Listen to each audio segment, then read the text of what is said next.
We're back with another episode of The Buzz. I'm your host, Sherwyn with Gospel Music Buzz. And today, y'all, we're going to be speaking with teacher, pastor, prolific orator, and author of the new book, Damaged But Not Destroyed.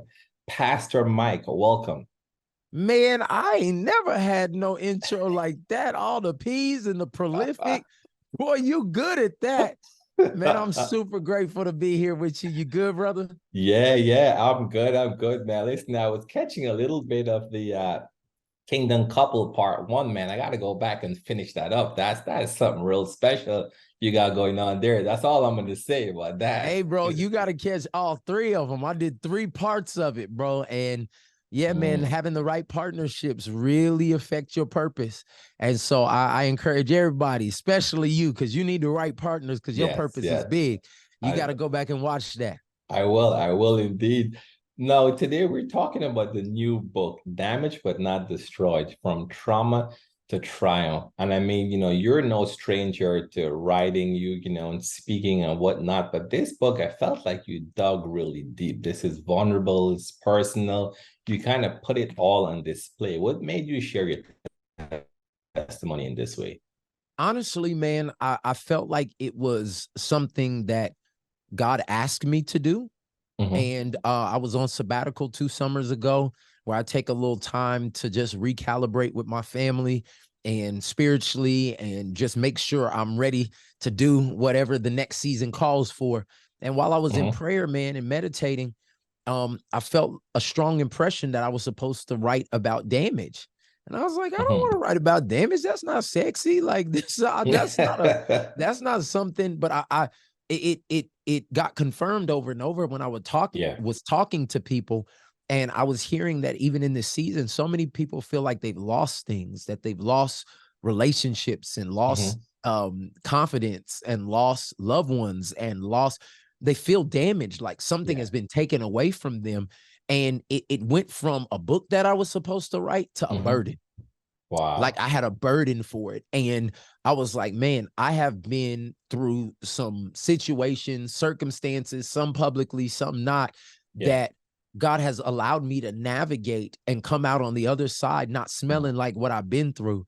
And I wanted to help people because I believe my greatest mission is to be of service and add value to people. I wanted to help people who may have been in the similar areas and places I've been, give them some keys and some steps to understand that they may be damaged, but they're not destroyed. And so if you're not destroyed, God can use all of those things to take you to destiny. I wanted people to understand that there is trauma that comes with this life, but God can take that trauma and he can turn it into triumph. Man, listen, you were just like, it's just rolling off over there. Bro, it's real. It's real. It's what I'm doing. It's what I believe in. And I want to encourage people's faith and give them practical steps of how they can actually transform their lives. And that's what I respect a lot about it, because even I have to, even kind of going through some, the initial copy that we have as we're kind of going through it and getting prepared for this, is the realness, but also the practical steps that are in there, some of the bullet points. Because a lot of times you can listen to something that is so deep, but then you come away and I'm like, I'm still confused. Like, how can I apply some of this? No idea what to do. Exactly. And you even went back to that infamous, the spit incident, that, the infamous spit scenario that, happened. And you went back there, but you build up the kind of just, painted us from the moment you shut your phone off, the kind of how everything happened. And you were real, you were transparent about that. But I think a lot of people looking at this would be like, man, sometimes once we pass something and that news cycle leaves, we don't want to revisit it, but you revisit it in full throttle. So tell us, what made you decide to revisit that? Number one, I'm gonna use everything to give God glory out of my life, bro. Like there is nothing that happens to me or that has happened to me that God can't redeem. And I number one wanted to show that picture of like, yeah, people thought that was damaging. That was not the worst thing that ever happened to me. Like I'll go through the book. If you read the book, I'm giving you all the juice. Like I'm telling you everything. But the real thing is that scripture that says we overcome by the blood of the Lamb. That's what Jesus did. But watch our part. The words of our testimony. So a lot of people that when they don't revisit the things that God has brought them over or healed them from or taken them out of, they're giving themselves an opportunity to fall back into it. Because the way the Bible says we overcome is by sharing our testimony. And so for me, it's a simple fact of this is how I overcome, is I continue to show that, yeah, I went through a fire, but I don't smell like smoke. Man, what I've learned on the other side of all of that stuff has made me into a better man than I've ever been before. Yeah. I have grown. I have matured. That's something to be celebrated. And if God chose that way to do it, who am I to say that he couldn't do it that way? And so for me, man, I'm trying to give people courage to not be afraid to go back to places where damage happened and allow God to use that to push them to destiny. Yeah, damage can feel like it's destroying you, but if you put it in the master's hands, it can be the very thing that propels you. My pain has turned into a platform. I'm talking to you right now because of what I went through. And if everybody can feel that and get that, boy, watch out, man. We're going to be dangerous together. Man, that is so real. And then even what you mentioned too with that, I think you stated that during that season, you felt like you were coming from, being valuable to being a villain. So, someone that is just, and then, the way how you just pour yourself out and said, the fact that you felt like you being a hindrance to bringing people to Christ, like just sitting in that moment. Talk about the importance of having the right people around you as you're going through certain seasons. Listen, it is paramount. It is so important that you choose the right partners. And this is the big thing. You can't choose your partners when you're in the pit. You got to choose them before you go to the pit. Because the truth of the matter is when you're choosing them in the pit, everybody knows you pick wrong when you're in pain. Like when you're in pain, your pick don't be right. So you gotta make sure that you're aligning yourself with people who are built for the valleys, not just the mountaintops. And gratefully for me, we had people around, mentors, some friends that we've walked with that literally, and I tell it in the book, that within 24 hours of everything happening, I shut my phone off and we were off to California.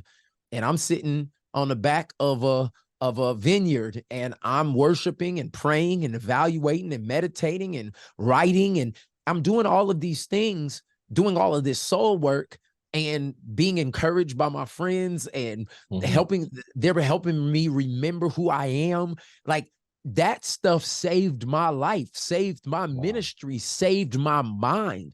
And that's where part of the reason I wrote this book as well is that so many people are damaged because of isolation. I mean, since COVID, like some people still ain't came back outside. Like even if they outside physically, they're not outside emotionally. Like they're still recluse. And I believe this is a season to understand the importance that God never meant for anybody to live alone. He literally says the first, it's not good, is it's not good for a man to be alone or a woman to be alone.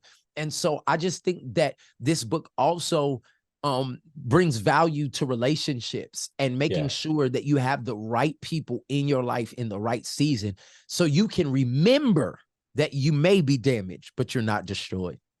And one last thing, as we I know we're coming up a little bit on time, but what I want to, something else you mentioned, I want to make sure you were talking about David. And, his unhealed damage. And then you even, spoke about your own unhealed damage. And when that moment happened where, you were basically confronted with something that you wasn't even aware that was there. Share a little bit about that. Just in realizing it, but also in the importance of addressing unhealed damage.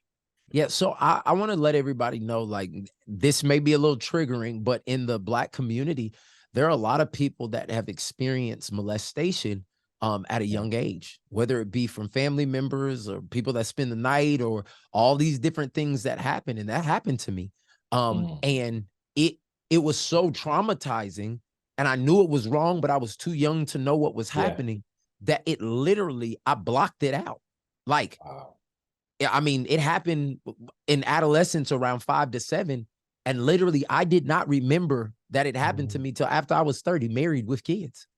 And I'm sitting at the altar and I'm praying And God brings this back to my remembrance. And I mean, I start crying and I have to call my wife and I'm like, what is going on? And this again is the importance of having the right people, the right relationships. And my wife just nurtured me. And she said, it's not your fault. And we went to counseling, we went to therapy, and we talked about it. And my manhood was never questioned. And it was just the most healing thing. But I felt a release. As soon as I said it to her, I felt my body like exhale. Like, imagine holding something for 32 years. Wow. And then being able to let it go. Like, and the truth of the matter is there's so many people that's not just one situation. They're holding hundreds of situations that they never expressed. They've never talked about how it made them feel. They've never addressed how it's hurt them or why they're angry or why they're isolated or why they never go around those people. They don't want to come to the family reunions. Like, it's like these generational traumas that the enemy wants to keep us silent about. And he wants us to feel like, oh, no, snitches get stitches. Well, that's the truth of the matter, that if we take the power out of that phrase and redeem it, that is the truth. That people who snitch are honest about their situation. The great physician, Jesus, comes and he'll stitch you up. Oof. He'll change you. Oh, you felt that. Did you feel that right there? I've never heard it like that before. All right, don't use it because I'm preaching it on Sunday. But this is what I'm telling you. That he literally left open wounds in him so that we could be healed up. And I think the enemy has tried to so covertly pervert being honest and being truthful and being transparent so that we don't receive the healing that we need so we can have a victorious Christian life here. And so I just want to help redeem that, bro. I just want people to know that it's okay for you to say what actually happened. And you need to believe in theology and therapy. Like, we need to do both of them. We need to pray about it and we need to go to a practice. We need to have community and we need to go to a counselor. We need to worship and we need to do the hard work. Once we do that, it changes the trajectory of our entire lives. And so that's what this book is about, letting people know that the value is still in them. They may be damaged, but they're not destroyed. Wow, man. Damaged But Not Destroyed, October 3rd. Everywhere that you get your books, everywhere. And there's also audio version. Is it your voice? Is it your voice? It's my voice, bro. I read the whole thing. Yeah, listen, man. I know a lot of times, sometimes you're commuting, you may not be a big reader. Listen, he got you with the audio version. I got you. Pop that audio version in and, just keep your head in the swivel as you're moving around. And just go for it. Pastor Mike, we're right here at the end. I know you talked on so much things, we can talk about it forever with all the different concepts and stuff. That's why this book is so pivotal and it's so important. I love what you said about therapy because, even, just growing up in the Black community, like that is something that is just always, just pray. And even this year is the first time I even started, exploring that and looking for a therapist. And I'm like, just kind of going down that path after feeling that stigma for so long.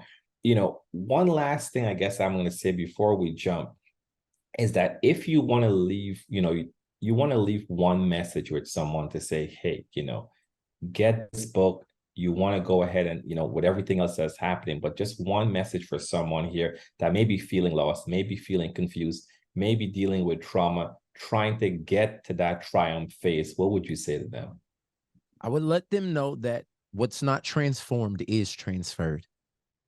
That if you don't do this hard work, and I know it can be hard, I know it can be frustrating, I know to go back to some of those places and revisit some abandonment and shame and I can't believe I did that. I know it takes a lot, but the truth of the matter is it's taking more from you than it's giving to you. And if you don't actually do the hard work and start transforming it, it will affect the people that you say you love the most. Your reactions, your short responses, the way you look at them, they'll remind you of you because they actually do have your DNA running through them and you give them the reaction that you were given.